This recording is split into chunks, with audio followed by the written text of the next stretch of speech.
মুজিববাদ গোপালগঞ্জ বিজয় ঘোষণা করল জুলাই বিপ্লবের যোদ্ধারা।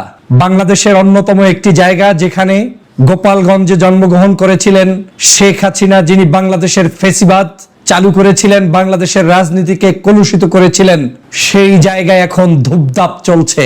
মুজিববাদী দালালদের বিরুদ্ধে এখন ধূপধাপ চলছে, শব্দ চলছে, ইট ছাড়া প্যাট ছাড়া বাহিরে আর পড়ছে না, সবগুলো লাল করে দেওয়া হচ্ছে।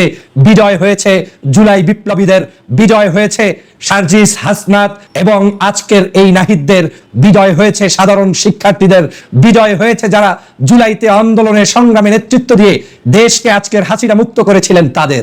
মত হোক ভিন্ন, আজকের এই জুলাইয়ের 1 বছর পরে যেদিন আবু সাইদ শহীদ হয়েছিলেন, সেই আবু সাইদের শহীদ দিবসে আজকের গোপালগঞ্জের মাটিতে গিয়ে মিছিল করা, মুজিববাদ মুর্দাবাদ, বাংলাদেশ জিন্দাবাদ, ইনকিলাব জিন্দাবাদ, এই মিছিল তারাই করতে পারে যারা বাংলাদেশকে সত্যি স্বাধীনতার উপহার দিয়ে